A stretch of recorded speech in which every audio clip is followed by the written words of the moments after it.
Welcome back, everyone, to the Wisdom of the Church Fathers series. It's great to be back.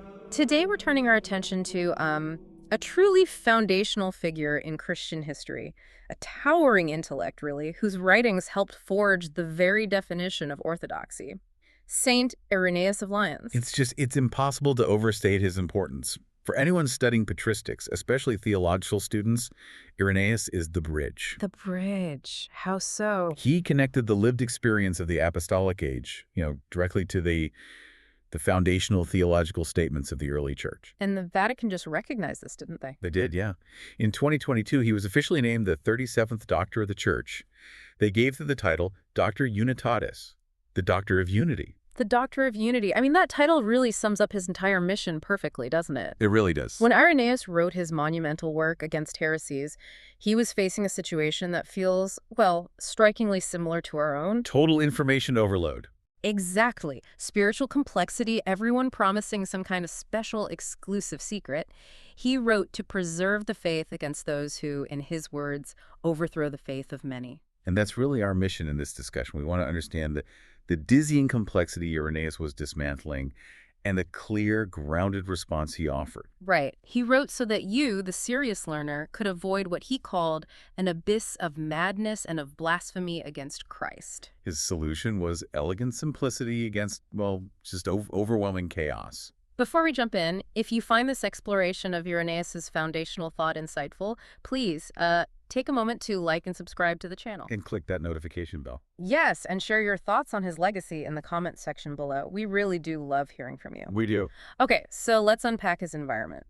Irenaeus was so uniquely positioned to speak with authority. He wasn't just some scholar in a library. He was a living link to the origin story. Can you explain that lineage? Because it's absolutely central to everything he writes. His pedigree is his shield. I mean, that's the best way to put it. He was born around 130 AD in Smyrna, that's in Asia Minor, and he sat at the feet of Bishop Polycarp. And Polycarp famously was a direct disciple of the Apostle John. So when Irenaeus speaks, he's basically asserting, I know the tradition because I learned it from the generation that walked with Christ's own apostles. It's a verifiable historical link. Exactly.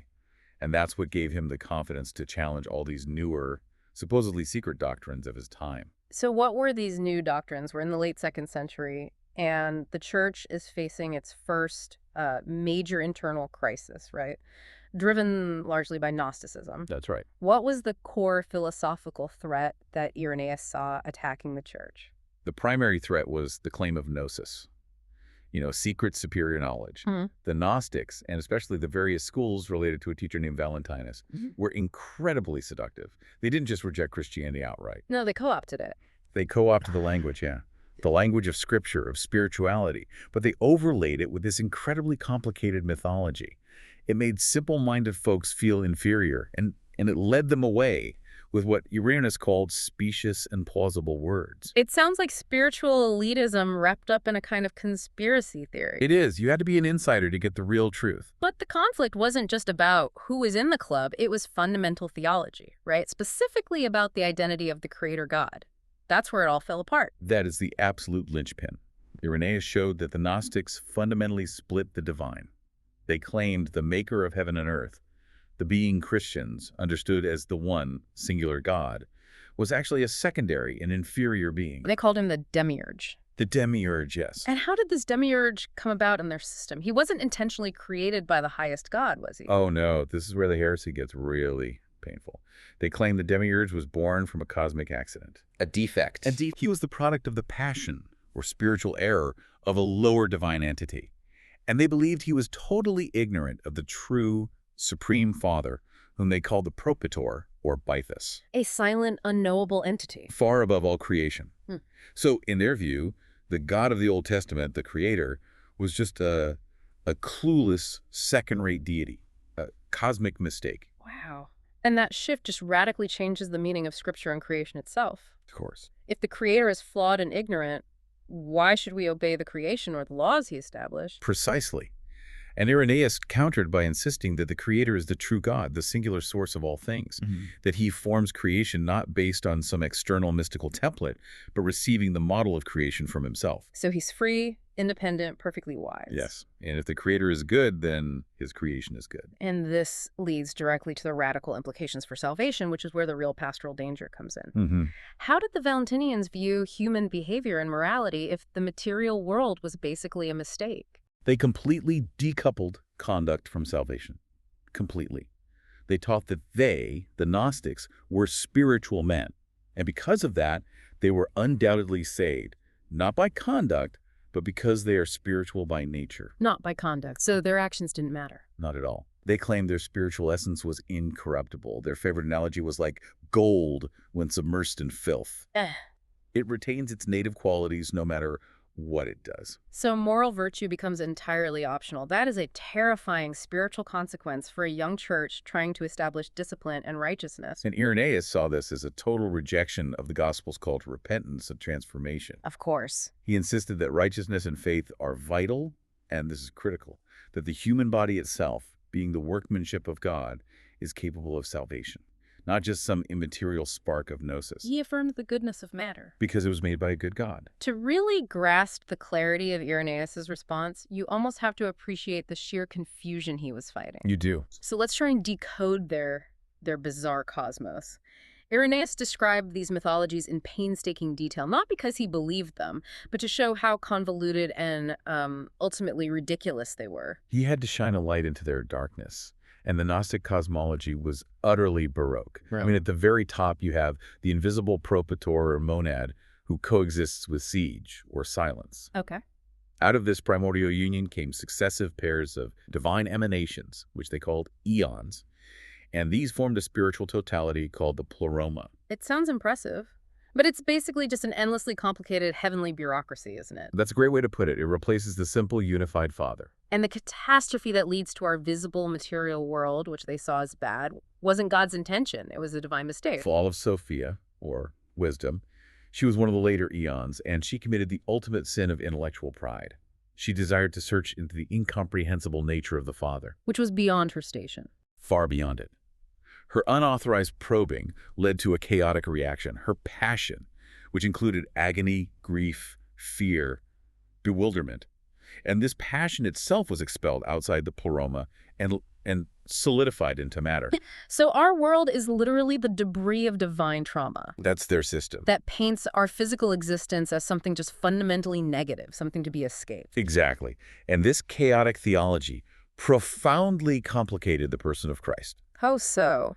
Well, they had to protect their idea that the divine couldn't interact with corrupt matter, so they proposed layers of Christs and saviors. The visible Jesus, the man who was subject to suffering, who was born and grew up, was distinct from the impassible Christ or Savior. So they separated them. Completely, they claimed this divine entity descended upon Jesus at baptism, but, and this is critical, it left before the crucifixion. So the divine didn't suffer, and the man who suffered wasn't truly divine. You got it. That just annihilates the sacrifice on the cross. It makes the incarnation, the Word made flesh, entirely meaningless. Absolutely. The theological consequences were just devastating.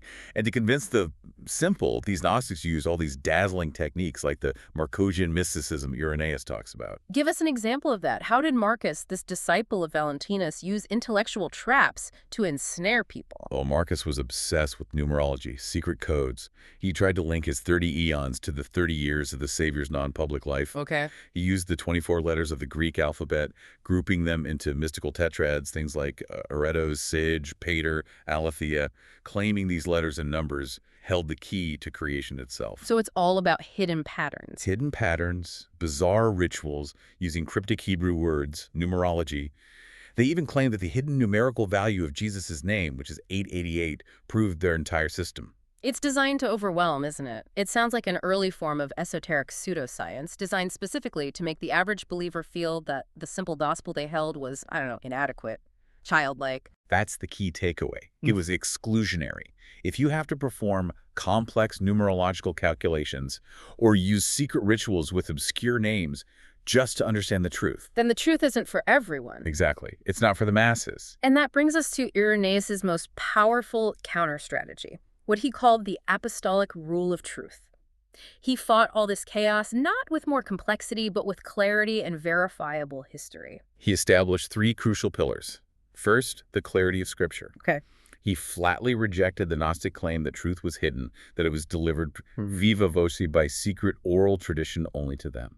Irenaeus insisted that the whole Scriptures, the prophets, and the Gospels can be clearly, unambiguously, and harmoniously understood by all. He saw them as just twisting parables to suit their own figments. Precisely. Okay, so the second pillar. If the Gnostics claimed a secret tradition, Irenaeus offered a public, verifiable one. The Apostolic Succession. This was his unassailable proof. He essentially said, look, if the apostles had known secret mysteries that contradicted the public teaching, why did they hand over the churches, the Scriptures, and their authority to known bishops? That's a powerful argument. It's a historical argument. He traced the lineage, specifically highlighting the Church of Rome, noting the succession from Peter and Paul down to the bishop of his own day. This continuous public chain guaranteed that no novel, contradictory doctrines were valid. It's robust. And doctrinally, this public truth demanded an unflinching affirmation of the Incarnation. Oh, absolutely essential. Against the Gnostics, who treated Christ's humanity as an illusion or just a temporary vessel. Because matter was corrupt. Right. Irenaeus adamantly affirmed Jesus Christ is fully God and fully man. He stressed that the Word was made flesh and dwelt among us. If Christ did not assume human flesh, then human flesh is incapable of salvation. The whole plan is frustrated. And finally, his rhetorical critique was just brilliant. He didn't just disagree with them, he showed that Gnosticism failed logically, even on its own terms. He zeroed in on their moral vacuum. If your gnosis saves you, regardless of whether you live virtuously like that gold submerged in filth, then what is the point of seeking moral excellence? There is none. He showed their complex systems led to moral bankruptcy, to spiritual elitism, and to deep, deep confusion. He lamented that they were truly deserving of pity for failing to see the intelligence and goodness in the God who made them. And that shifts the entire argument from one of secret knowledge to one of true piety and wisdom. Exactly. Which brings us to our final point. The lasting wisdom Irenaeus offers, especially to, students of theology today. Irenaeus' work offers a vital compass for navigation. He showed that their fragmented systems, which he historically traced all the way back to the notorious figure Simon Magus, led only to continuous offshoots, contradictions, and ultimate error. Their lack of unity was proof against them. Their lack of unity proved their knowledge falsely so-called. True knowledge leads to cohesion, not division. And for someone today, wrestling with the immense volume of research and theories available, Irenaeus provides a helpful boundary for scholarly focus. Yes, he restored the profound simplicity and unity of God's plan. The Creator is one and the same God who spoke through the prophets, gave the law, and sent his Son. The path to perfection isn't through some sudden exclusive gnosis. It's gradual progress. Gradual progress in faith, humility, subjection, and receiving God's revealed gifts. This is so critical for academic pursuit. He cautions us against endless intellectual speculation that doesn't serve the church or the soul. Precisely. His scholarly and pastoral synthesis urges you to focus on the things God has placed clearly within human knowledge, that which is stated clearly and unambiguously in express terms in the sacred scriptures. And he cautions against wasting time on endless, unanswerable conjectures, like debating the exact cause of the moon's phases or the number of hairs on someone's head, things that are outside the scope of revelation and frankly unnecessary for salvation. True wisdom is grounded in what's been revealed. St. Irenaeus really provided the early church with a steady apostolic rock, the rule of truth, against that swirling chaos of complex exclusionary mythologies. His legacy calls us to unity, to verifiable doctrine, and a deep reverence for God the Creator. The God who saved us by becoming one of us, body and soul. And as we conclude, I think we should take Irenaeus' final provocative thought to heart. He drew heavily from the Apostle Paul to critique that spirit of spiritual elitism inherent in Gnosticism. It's a tension relevant to anyone pursuing knowledge at a high level. Absolutely. We must remember his caution. Knowledge puffeth up, but love edifieth. True wisdom, for Irenaeus, is inseparable from the love of God and neighbor. And that is a lesson that will serve every theological student well. A truly profound reflection on a crucial doctor of the Church. If you found this discussion insightful, we strongly encourage you to like and subscribe to the channel for more entries in the Wisdom of the Church Fathers series. And click that notification bell so you don't miss our next topic. Yes, and please share your reflections and comments on St. Irenaeus' battle against spiritual elitism below. Thank you for joining us for this exploration.